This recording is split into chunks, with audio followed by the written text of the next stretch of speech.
the winter of 1972. My daughter Stephanie was in preschool at the time, and I called the doctor, the pediatrician, and I said, I'd like you to take a look at Stephanie. Something's not right. We went to the office and he examined her, and he said, I think you should go directly to Children's. We probably came there on a Tuesday. By Friday, we knew she had a brain tumor.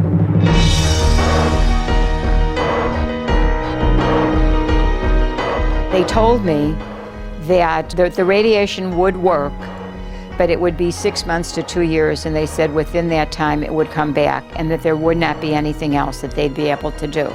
And that's when I got the idea to do something about that. I didn't feel that I could just sit around and wait for the inevitable to happen, that I wanted to find out what else was out there, what options were there. I met a woman who had recently lost a daughter who had a brain tumor, was about 7 years old, and I suggested to her that in her daughter's memory, would she be interested in raising research funds for brain tumor research?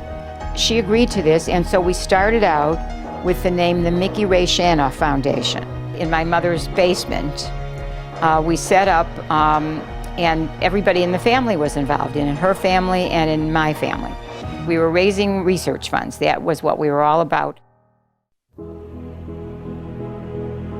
After the first year, we concluded that we needed to change the name and not be just the name of a person, that a foundation for a person.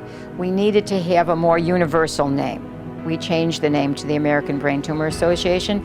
I became aware of the ABTA in 1994 when I started my training as a neuro-oncologist. And I became aware of them because by then they were already well established as an organization that funded young investigators.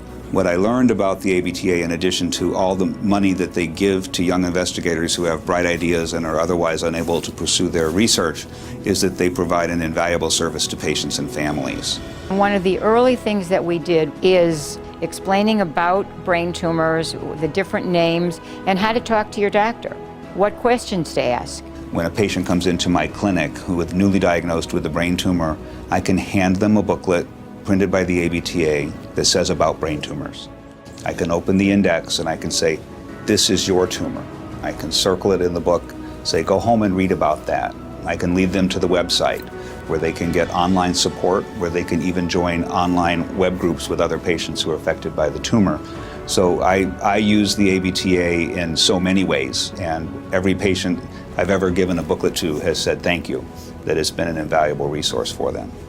That is always very gratifying to know that we've actually been able to give somebody some comfort and some direction at a time when they're in crisis.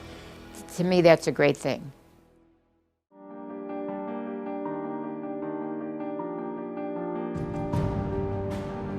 I think the challenges in moving forward in brain tumors are not to give up. It's a big challenge. It always has been a big challenge. When I entered the field formally in 1994, the people who had raised me as a physician cautioned me not to enter the field because there was a perception that nothing was happening. What I learned when I actually decided to enter the field was that a lot was happening there. Everything's being tried, but it's a tricky disease, it's hard to treat, and we're going to have to keep trying if we plan to make any advances in the future to treat this disease. And I feel that we're on the cusp of major advances, and so doctors, patients, and families don't give up. We still have a long way to go because a diagnosis like Stephanie's diagnosis wouldn't be changed today